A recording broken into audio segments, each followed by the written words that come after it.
Now, my chapter on Moore's Law is called What the Hell Happened in 2007? What the hell happened in 2007? What's this guy talking about? 2007. Such an innocuous year. Well, here's what happened in 2007. The year was kicked off at the Moscone Center in San Francisco when in January 2007, one Steve Jobs unveiled the first iPhone, beginning a process by which we are now putting into the hands of about half the people on the planet so far, a handheld computer with more compute power in it than the Apollo space mission that doubles as a phone and a camera. That's how the year started. In 2007, a company called Facebook broke out of high schools and universities, late 2006, and in 2007 opened itself to anyone with a registered email address. And in 2007, Facebook went global. In 2007, a company called Twitter broke off on its own platform and went global. In 2007, the most important software you've never heard of, called Hadoop, named after the founder's son's toy elephant, was launched into the wild. Hadoop is what enables 1 million computers to work as one. And so you can search unstructured data.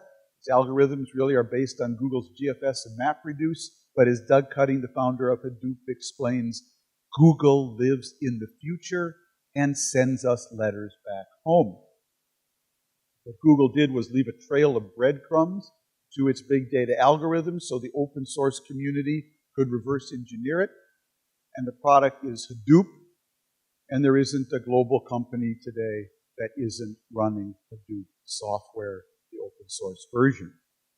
In 2007, the second most important company you've never heard of, called VMware, went public. VMware was the software that created a translator that enabled any operating system to run simultaneously on any computer. There would not be cloud computing today without VMware.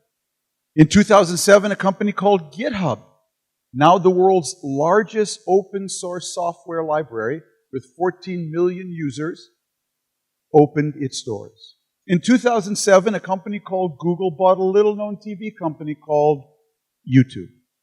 And in 2007, the same company, Google, launched into the wild its own operating system called Android. In 2007, IBM launched the world's first cognitive computer called Watson. In 2007, Jeff Bezos launched the world's first e-book reader called the Kindle. In 2007, 3 design students in San Francisco who were attending the design conference that year noticed all the hotel rooms were sold out. But one of them had 3 spare air mattresses. And they thought it might be cool to rent them out to people who couldn't get hotel rooms. And it worked out so well, in 2007, they started a company called Airbnb. Here's what else happened in 2007. This is the cost of sequencing a human genome. In 2001, it was $100 million. In 2006, it fell to $10 million. And then it went over a cliff down to $10,000 in 2007. Solar energy took off in 2007, as did a process for extracting natural gas from tight shale called fracking. Between 2006 and 2008, America's natural gas reserves, because of fracking, increased 35% in 1 year. That is a staggering number. In 2000, well, this is a picture of social networks. That white line going down, that's the cost of generating a megabit of data. So if you, all social networks. You'll notice the line goes straight down in 2007. The blue line is the speed of generating that data. The 2 lines cross in 2008. Close enough, as they say, for government work.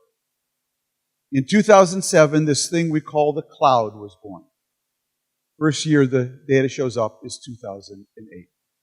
In 2007, actually late 2006, the internet for the first time crossed 1 billion users, which seems to have been a tipping point.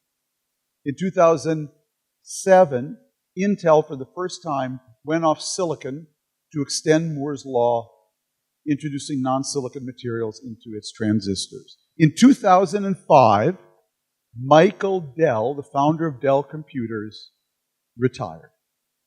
And in 2007, he decided he better come back to work.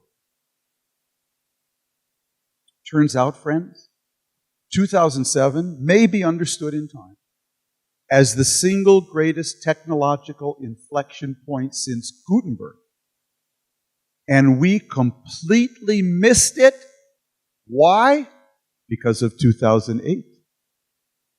So right when our physical technologies just took off, like we were on a moving sidewalk at an airport that went from 5 to 50 miles an hour overnight, all of our social technologies, the management systems, the political reform, the regulatory reform, the learning reform, a lot of it froze because in 2008 we entered the deepest recession since 1929.